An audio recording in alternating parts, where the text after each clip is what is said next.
மகரிபுடைய நேரத்திலே நம்ம மகரிப் தொழுகையை தொழுவோம். அதற்கு பிறகுள்ள நேரத்தில் இஷா தொழுகை தொழுகிற வரைக்கும் அல்லது இஷாவுடைய நேரம் வருகிற வரைக்கும் தூங்குவது என்பது மக்ரூஹாகும், வெறுக்கப்படக்கூடிய ஒரு செயலாகும் என்பதை நாம் புரிந்து கொள்ள வேண்டும். ஏனென்றால் சில நேரங்களில் ஒருவர் மகரிப் தொழுது விட்டு தூங்கினால் அப்படி கண்டினியூவாக தூங்கி இஷா மிஸ் ஆகுவதற்கான வாய்ப்பு ஏற்பட்டு விடலாம். அதனால்தான் அபு பர்ஸா அல் அஸ்லமி ரலியல்லாஹு அன்ஹு அவர்கள் சொல்கிறார்கள், அன்ன நபி ஸல்லல்லாஹு அலைஹி வஸல்லம் கான யஸ்தஹிப்பு அன் யுஅخر அல் இஷா. நபி ஸல்லல்லாஹு அலைஹி வஸல்லம் அவர்கள் இஷாவை பிற்படுத்துவதை விரும்பினார்கள். அதே போல வகான யக்ரஹு நௌம கப்லஹா வல் ஹதீஸ பஅதஹா. இஷாவுக்கு முதல் உறங்குவதையும் இஷாவுக்கு பிறகு பேசிக் கொண்டிருப்பதையும் அல்லாஹுடைய தூதர் வெறுத்தார்கள் என்று வரக்கூடிய இந்த ஹதீஸ் புகாரியிலே 599வது இலக்கத்திலும் முஸ்லிமிலே 647வது இலக்கத்திலும் பதிவு செய்யப்பட்டிருப்பதை நாம் பார்க்கிறோம். எனவே இஷாவுடைய வக்துக்கு முன்னர் மகரிபுடைய தொழுகைக்கு பிறகு தூங்குவது விரும்பத்தக்கது அல்ல, அதை தவிர்த்து கொள்வதுதான் மேலானது, சிறந்தது என்பதை இந்த ஹதீஸின் மூலம் நாம் புரிந்து கொள்ளலாம். அடுத்ததாக அன்புள்ள சகோதர சகோதரிகளே, இஷாவுடைய நேரம் நுழைந்தால் என்ன செய்ய வேண்டும் என்று கேட்டால், இஷா தொழுகையுடைய முந்தைய சுன்னத் பற்றி நாம் பார்த்திருக்கிறோம். அதாவது இஷாவுக்கு முன்னால் என்று சுனன் ராத்திபாவில் சுன்னத் கிடையாது.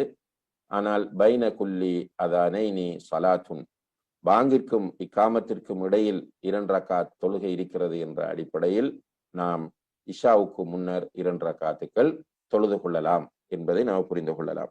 இஷா தொழுது விட்டால் தொழுகையிலே உள்ள சுன்னத்துக்களை நாம் பார்த்திருக்கிறோம். தொழுகைக்கு பிறகு பேண வேண்டிய சுன்னத்துக்களை நாம் பார்த்திருக்கிறோம். அதை தொடர்ந்து இஷாவுக்கு பிறகு பேசிக்கொண்டிருப்பது, உட்கார்ந்து அரட்டை அடித்துக் கொண்டிருப்பது என்பது தவிர்க்கப்பட வேண்டும். இஷாவுக்கு பிறகு பேசிக்கொண்டிருப்பதும் அரட்டை அடித்துக் கொண்டிருப்பதும் தவிர்க்கப்பட வேண்டும் என்பதை நாம் புரிந்து கொள்ளலாம். தவிர்க்கப்பட வேண்டும் என்று சொல்லும் போது இது ஹராம் அல்ல. இஷாவுக்கு பிறகு பேசிக்கொண்டிருப்பது, அரட்டை அடிப்பது என்பது ஹராம் அல்ல, மக்ரூ. தவிர்த்து கொள்வது நல்லதாகும். அதே நேரத்தில் தேவைகள் வந்தால் பேசுவதிலோ அல்லது விழித்து கொண்டிருப்பதிலோ குற்றமில்லை. உதாரணமாக கிளாஸ் நடக்கிறது, பயான் நடக்கிறது, பள்ளிவாசல் மஷூரா நடைபெறுகிறது, அல்லது ஒரு முக்கியமான கூட்டம் நடைபெறுகிறது. இவ்வாறான தேவைகளுக்காக வேண்டி இஷாவுக்கு பின்னால் ஒருவர் பேசிக் கொண்டிருந்தால் அது மார்க்கத்தில் அனுமதிக்கப்பட்டதாகும். இது அனுமதிக்கப்பட்டது என்பதை நாம் எப்படி புரிந்து கொள்ளலாம் என்று கேட்டால், முஸ்னத் அஹ்மதிலே 178வது இலக்கத்திலும் திருமதியிலே 169வது இலக்கத்திலும் பதிவு செய்யப்பட்டிருக்கிற ஒரு செய்தி ஷேக் அல்பானி ரஹ்மத்துல்லாஹி அவர்கள் சஹீஹ் என்று சொல்கிறார்கள். அதிலே வருகிறது, உமர் ரலியல்லாஹு அவர்கள் கூறுகிறார்கள், கான ரசூலுல்லாஹி ஸல்லல்லாஹு அலைஹி வஸல்லம் யஸ்முரு மஅ அபீ பக்கர் ஃபில் அம்ரி மின் அம்ரில் முஸ்லிமீன் வ அன மஅஹுமா.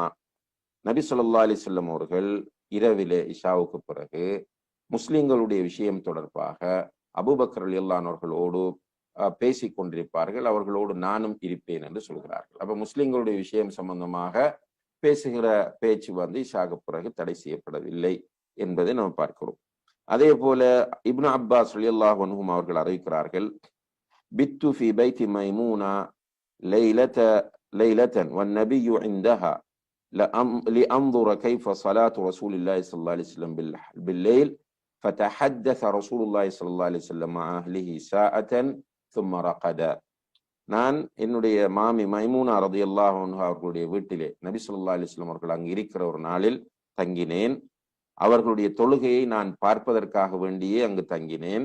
ஸல்லல்லாஹு அலைஹி வஸல்லம் அவர்கள் மனைவியோடு கொஞ்ச நேரம் பேசிக் கொண்டிருந்து விட்டுத்தான் தூங்கினார்கள் என்று சொல்லக்கூடிய ஹதீஸ் புகாரியிலே 7452வது இலக்கத்திலும் முஸ்லிமிலே 763வது இலக்கத்திலும் பதிவு செய்யப்பட்டிருப்பதை நாம் பார்க்கிறோம்.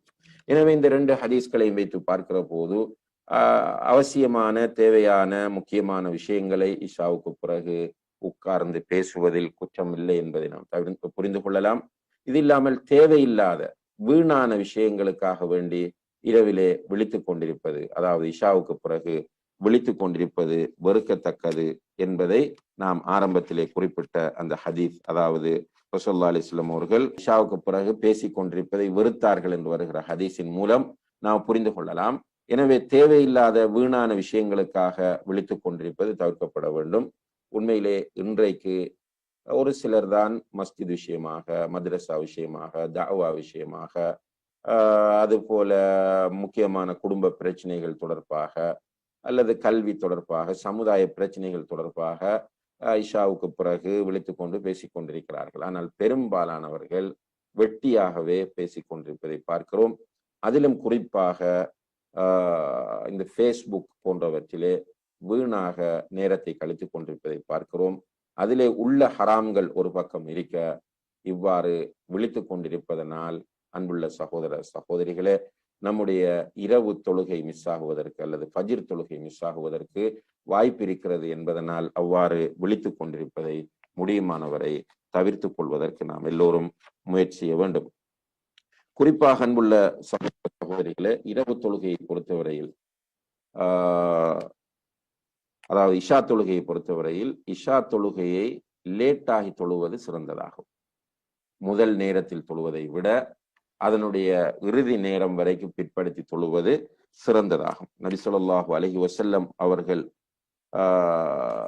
ஆயிஷா ரலியல்லாஹு அன்ஹா அவர்கள் அறிவிக்கிறார்கள், ஒரு நாள் நபி ஸல்லல்லாஹு அலைஹி வஸல்லம் அவர்கள் ரொம்ப லேட்டாகி இஷாவை தொழுதார்கள். பள்ளியில இருந்த சிலர் தூங்கி விட்டார்கள். அந்த நேரத்தில் அல்லாஹ்வுடைய தூதர் சொன்னார்கள், இன்னஹு லவக்துஹா லௌலா அன் அஷுக்க அலா உம்மதி, என்னுடைய சமுதாயத்திற்கு நான் கஷ்டம் தருகிறேன் என்கிற ஒரு நிலை இல்லாமல் இருக்குமாக இருந்தால் இதுதான் இஷாவுக்குரிய நேரம் என்று சொன்னார்கள். இதுதான் இஷாவுக்குரிய நேரம் என்று சொன்னார்கள். அப்ப இஷாவுடைய நேரத்தை பிற்படுத்துவதுதான் சிறந்ததாகும். அதே போல ஜாபிர் ரலியல்லாஹு அன்ஹு அவர்கள் அறிவிக்கிற ஒரு ஹதீஸிலே அவர்கள் சொல்கிறார்கள், வல் இஷா அஹ்யானன் யுஅখিருஹா வ அஹ்யானன் யுஅஜ்ஜிலு. ரசூலுல்லாஹி அலைஹி வஸல்லம் அவர்கள் இஷா தொழுகையை சில நேரம் முற்படுத்துவார்கள், சில நேரம் பிற்படுத்துவார்கள். இதா ரஆஹும் கத் இஜ்தமஉ அஜ்ஜல, அவர்கள் பள்ளிக்குள் சஹாபாக்கள் வந்து விட்டார்கள் என்றால் அவசரமாக தொழுவார்கள், வர தாமதமானால் பிற்படுத்தி தொழுவார்கள் என்பதை நாம் புகாரியில் 5565வது இலக்கத்திலும் முஸ்லிமிலே 646வது இலக்கத்திலும் பார்க்கிறோம். எனவே அன்புள்ள சகோதர சகோதரிகளே, பள்ளிவாசலில் இஷா தொழுகையை பொறுத்தவரையில் பள்ளிவாசலில் தொழ வருகிற மக்களுடைய நிலைமைகளை கருத்தில் கொண்டு நிர்வாகம் முடிவெடுத்துக் கொள்வது சிறந்தது. கடும் லேட் ஆக்கினால் மக்கள் ஜமாத்தை மிஸ் பண்ணுவார்கள், அவர்களுக்கு கஷ்டமாகும் என்றிருந்தால் கொஞ்சம் அதான் சொல்லி சில நிமிடங்களில் தொழுது கொள்வதில் குற்றமில்லை. அதே போல வீட்டிலே தொழக்கூடிய பெண்களை பொறுத்தவரையில் அவர்கள் முடியுமானவரை பிற்படுத்தி தொழுவது சிறந்தது என்பதை நாம் கவனத்திலே கொள்ள வேண்டும். ஒருவர் உரிய நேரத்தில் தொழுவதனால் பாதிப்பு ஒன்றுமில்லை, அதுவும் சுன்னாதான். ஆனால் பிற்படுத்துவது மிகவும் சிறந்ததாகும். ஏனென்றால் திர்மிதியிலே 167வது இலக்கத்திலும் இப்னு மாஜாவில் 691வது இலக்கத்திலும் பதிவு செய்யப்பட்ட ஷேக் அல்பானி ரஹ்மத்துல்லாஹி அவர்கள் சஹீஹ் என்று சொல்லக்கூடிய ஒரு செய்தி, லௌலா அன் அஷுக்க அலா உம்மதி லஅமர்துஹும் அன் யுஅখিரல் இஷா இலா சுலுஸில் லைல் அவ் நிஸ்ஃபிஹி. மக்களுக்கு கஷ்டம் இல்லை என்றிருந்தால் இஷாவை இரவின் 3வது பகுதிக்கு பிற்படுத்துமாறு, இரவின் 3வது பகுதிக்கு பிற்படுத்துமாறு அல்லது நடுப்பகுதிக்கு பிற்படுத்துமாறு நான் கட்டளையிட்டிருப்பேன் என்று அல்லாஹ்வுடைய தூதர் சொல்கிறார்கள். எனவே கஷ்டம் இல்லை என்று கருதுகிறவர்கள் இஷாவை பிற்படுத்தி தொழுது கொள்வது சிறந்ததாகும். அப்படியான மஹல்லா மக்கள் இருந்தால் பள்ளிவாசல்களிலும் அவ்வாறு பிற்படுத்திக் கொள்வது சிறந்ததாகும் என்பதை நாம் கவனத்திலே கொள்ள வேண்டும்.